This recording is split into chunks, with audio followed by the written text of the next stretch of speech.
Being versus getting, being और getting में क्या डिफरेंस है? तो गाइस सबसे पहले मैं आपको ये बता दूं, बीइंग और गेटिंग दोनों के अगर हिंदी की मीनिंग की बात करें तो दोनों का हिंदी मीनिंग होता है होना। दोनों ही हम चेंज ऑफ स्टेट के सेंस में यूज करते हैं, जहां पर हमारा स्टेट चेंज होता है। जैसे पहले मान लो मैं बोल रही हूँ अंधेरा हो रहा है, तो पहले मतलब उजाला था, अब क्या हो रहा, अंधेरा हो रहा है, यानी कि स्टेट चेंज हो रहा। मैंने चाय गर्म की थी, अब क्या हो रहा है, चाय ठंडी हो रही है, यानी कि पहले वो गर्म थी अब वो ठंडी हो रही है। वो मोटी हो रही है, यानी कि पहले वो पतली थी अब वो मोटी हो रही है। तो चेंज ऑफ स्टेट की अगर हम बात करते हैं तो वहाँ बीइंग और गेटिंग दोनों का आप यूज कर सकते हो, दोनों ही करेक्ट होते हैं। सबसे पहले आपको सब्जेक्ट यूज करना होगा, देन आप अपने सब्जेक्ट और टेंसेस के अकॉर्डिंग इज एम आर लगाओगे और उसी के अकॉर्डिंग आप बीइंग या गेटिंग का यूज करोगे। यानी कि इस तरह के सेंटेंसेस में आपका कोई काम कंटिन्यू चल रहा होगा, और कंटिन्यू चलता है तो इज एम आर लगाते हैं प्रेजेंट में, और पास्ट में वॉज वर्ड लगाते हैं। उसके बाद आपको वर्ब का फोर्थ फॉर्म के रूप में बीइंग या फिर गेटिंग का यूज करना होगा। दोनों ही करेक्ट है, दोनों ही होने के सेंस में यूज किया जाता है। उसके बाद आपका एडजेक्टिव यूज हो जाएगा, जैसे कि यहाँ पर अंधेरा होना है तो अंधेरा हमारा एडजेक्टिव होता है।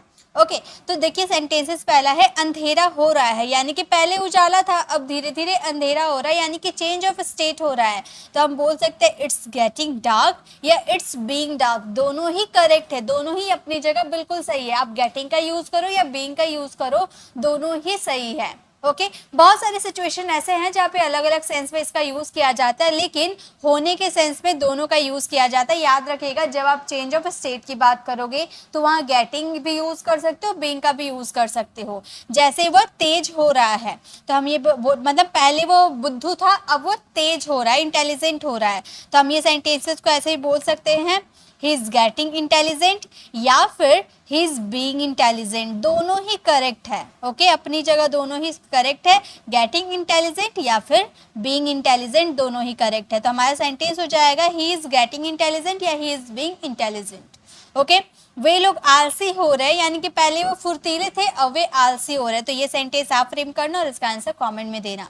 नेक्स्ट देखिए, नेक्स्ट हम बात करेंगे बीइंग वर्सेस गेटिंग। यहाँ फिर से बात करेंगे लेकिन यहाँ पे थोड़ा सा चेंज करेंगे। देखिए एक्चुअली हम जानते हैं कि जब हम फ्यूचर की बात करते हैं यानी कि फ्यूचर कॉन्टिन्यूअस टेंस में सबसे पहले सब्जेक्ट यूज करते हैं, देन हम विल बी का यूज करते हैं।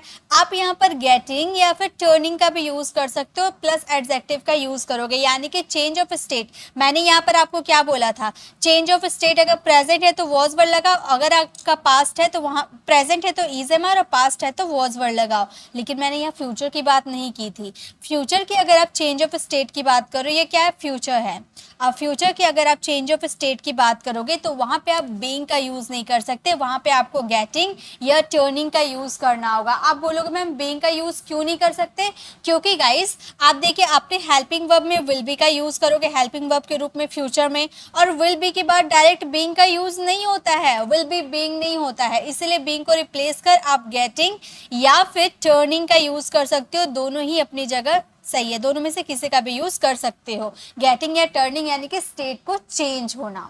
जैसे रोहन मजबूत हो रहा होगा फ्यूचर में, तो हम बोलेंगे Rohan will be getting strong, या फिर यहाँ पे आप टर्निंग का भी यूज कर सकते हो। ठीक है, रिया मोटी हो रही होगी, फ्यूचर की बात करें, फ्यूचर में बीइंग का यूज नहीं होता है। ओके तो हम ये सेंटेंसेस को बोलेंगे रिया विल बी टर्निंग फैट, या फिर गेटिंग फैट भी यूज कर सकते हो, दोनों ही करेक्ट है, लेकिन बीइंग का यूज नहीं करना है। ठीक है, वह स्वार्थी हो रहा होगा, ये सेंटेंस आप फ्रेम करना और इसका आंसर कमेंट में देना। चलिए आगे देखिए नेक्स्ट क्या है। अब हम बात करेंगे गेटिंग प्लस वर्ब की थर्ड फॉर्म हो जाना या होने के सेंस में। गेटिंग के साथ वर्ब की थर्ड फॉर्म भी यूज होती है। उसका स्ट्रक्चर क्या होगा, सब्जेक्ट यूज करना होगा, देन आप इज एम आर का यूज करोगे, गेटिंग आएगा एंड वर्ब की थर्ड फॉर्म आएगी। ठीक है, जैसे कि वह आश्चर्यचकित हो रहा है, यहाँ जो वर्ब की थर्ड फॉर्म है ना, ये आश्चर्यचकित होने की थर्ड फॉर्म आपकी लगेगी। ठीक है, तो आश्चर्यचकित हो रहा है, हम बोलेंगे ही इज गेटिंग सरप्राइज्ड। होना, किसी चीज का हो जाना या होना means getting, he is getting surprised. हम लोगों को अंग्रेजी बोलने की रुचि हो रही है, हम लोगों को अंग्रेजी बोलने की रुचि हो रही है, तो हम बोलेंगे वी आर गेटिंग वर्ब की थर्ड फॉर्म यानी कि इंटरेस्टेड यूज करेंगे, इंटरेस्ट की third form interested in speaking English, in हमारा प्रीपोजिशन है, तो प्रीपोजिशन के आने वाला प्रीपोजिशन के बाद अगर कोई वर्ब आती है तो फोर्थ फॉर्म में आती है, इसलिए स्पीक का फोर्थ फॉर्म यूज किए हैं। We are getting interested in speaking English. Okay, Ravi उसे देखकर हैरान हो रहा है। ये सेंटेंस आप फ्रेम करना और इसका आंसर कमेंट में देना। चलिए नेक्स्ट देखिए, नेक्स्ट हम बात करेंगे गेट प्लस वर्ब की थर्ड फॉर्म। अभी हमने गेटिंग प्लस वर्ब की थर्ड फॉर्म देखा ना, अब हम बात करेंगे गेट प्लस वर्ब की थर्ड फॉर्म हो जाने के सेंस में भी यूज किया जाता है। जैसे कि लगभग सब एक जैसे ही होते हैं, सबका यूजेस लगभग एक जैसा ही होता है। जैसे इसमें स्ट्रक्चर होगा subject, helping verb, get and verb की थर्ड फॉर्म। जैसे मैं उसे देखकर डर जाता हूँ, I get scared after seeing him. Ravi उदास हो गया, यानी कि यहाँ पर होने का सेंस, रवि उदास हो गया, तो हम यहाँ सेंटेंस बना सकते हैं रवि गॉट, वर्ब की सेकेंड फॉर्म, क्योंकि यहाँ पर गया पास्ट की बात करें तो वर्ब की सेकेंड फॉर्म यूज किए डिसअपॉइंटेड। तो हमारा सेंटेंस क्या फ्रेम हो गया, रवि गॉट डिसअपॉइंटेड, यानी कि रवि उदास हो गया। रिया हैरान हो जाते, ये सेंटेंस आप फ्रेम करना और इसका आंसर कमेंट में देना। अब चलिए आगे देखते हैं, फिर हम बात करेंगे गेट प्लस वर्ब की थर्ड फॉर्म काम करवाया, यानी कि यहाँ पर हम कॉजेटिव वर्ब के रूप में गेट का भी यूज करते हैं ना। मैंने कॉजेटिव वर्ब में आपको बताया है, पॉजिटिव वर्ब जो होते हैं ये हमारे इंग्लिश स्पीकिंग के लिए बहुत ही ज़्यादा ज़रूरी होते हैं, जिनमें गेट प्लस वर्ब की थर्ड फॉर्म यूज़ करते हैं। Subject, get, object and verb की थर्ड फॉर्म आती है। जैसे मैंने अपना कमरा साफ करवाया, तो हम बोलेंगे, यहाँ पर पास्ट का सेंटेंस है इसलिए गेट का सेकंड फॉर्म गॉट का यूज़ किए। I got my room cleaned, क्या साफ करवाया, मेरा कमरा, यानी कि माई रूम हमारा ऑब्जेक्ट हो गया। देन वर्ब की third form I got my room cleaned. तुमने पत्र लिखवाया, तो हम क्या बोलेंगे, पास्ट का सेंटेंस है तो गॉट का यूज करेंगे। You got the letter written, you got the letter written, यानी कि तुमने पत्र लिखवाया, तो हम बोलेंगे you got the letter written. Rohan car repair करवाता है, ये सेंटेंस आप फ्रेम करना और इसका आंसर कमेंट में देना।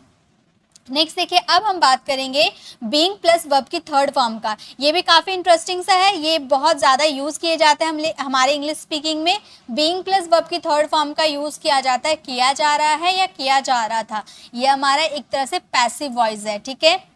प्रेजेंट का और पास्ट का पैसिव वॉइस है, प्रेजेंट कॉन्टिन्यूअस टेंस और पास्ट कॉन्टिन्यूअस टेंस, जहाँ पर बीइंग प्लस वर्ब की थर्ड फॉर्म का यूज किया जाता है। पैसिव वॉइस है इसलिए सबसे पहले आपको ऑब्जेक्ट यूज करना होगा, देन हेल्पिंग वर्ब। अगर प्रेजेंट की बात करो तो इज एम आर, पास्ट की बात करो तो वॉज वर, देन आपको बीइंग का यूज करना है, उसके बाद आपको वर्ब की थर्ड फॉर्म लगानी है। जैसे सड़क बनाया जा रहा है, किसके द्वारा बनाया जा रहा है ये हमने मेंशन नहीं किया, तो हमारा सेंटेंस हो जाएगा the road is being built. Built हमारा क्या है, वर्ब की थर्ड फॉर्म है, ठीक है।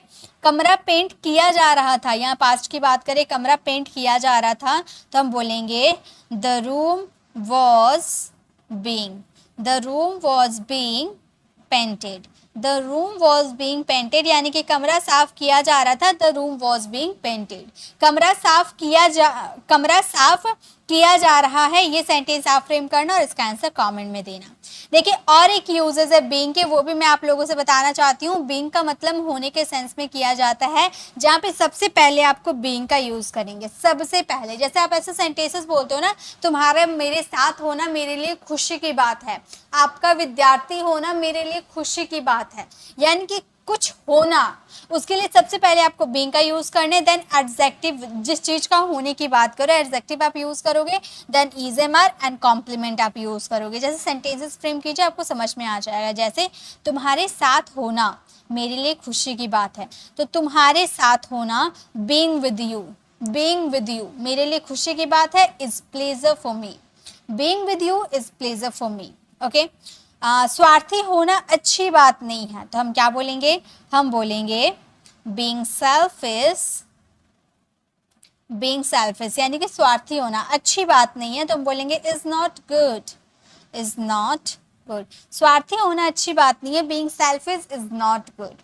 वैसे ही इस काम में ईमानदारी होना आवश्यक है, ये सेंटेंस आप फ्रेम करना और इसका आंसर कमेंट में देना। तो गाइज ये थी आज की हमारी छोटी सी क्लास, जिसमें मैंने आपको बस बीइंग और गेटिंग के डिफरेंस को बताया कि दोनों का मतलब होता है होना, दोनों का यूज चेंज ऑफ स्टेट के लिए किया जाता है। साथ ही बीइंग और गेटिंग के कुछ हम लोगों ने सेंटेंसेस भी बनाए। आई होप आपको ये छोटी सी क्लास इन्फॉर्मेटिव लगी होगी, इनमें कुछ आपको न्यू चीज़ सीखने को मिला होगा। तो वीडियो को लाइक कीजिएगा, अपने फ्रेंड सर्कल में ज़रूर शेयर कीजिएगा, और अगर आप हमारे चैनल पर नए हैं और मेरे पढ़ाने का तरीका आपको पसंद आया तो सब्सक्राइब कर आने वाले बेल आइकन को ज़रूर प्रेस कीजिएगा, ताकि रोज़ आने वाली वीडियोज़ की नोटिफिकेशन आपको समय पर मिल जाएगी। और गाइज, अगर आप गेट की वीडियो चाहते हो, यानी कि गेट में आप PhD करना चाहते हो, तो लेफ्ट साइड क्लिक करके आप हमारी गेट वाली वीडियो को ज़रूर विजिट कीजिएगा, जहाँ पे आपको गेट का A to Z यानी कि गेट में आपको PhD करवा दिया जाएगा, मास्टर बना दिया जाएगा। और राइट साइड क्लिक करके आप हमारे प्लेलिस्ट में जाकर जिस भी टॉपिक पे आपको कंफ्यूजन है, चाहे वो बीइंग हो, गेटिंग हो, जो भी हो, तो लिखना use of being by pre English classes, आपको मिल जाएगा। जो भी वीडियोस जो भी आप चाहते हो ना, हर टॉपिक पे मैंने वीडियोस बना रखी हूँ। तो मिलते हैं नेक्स्ट ऐसे इन्फॉर्मेटिव वीडियोस के साथ। Till then bye bye, take care.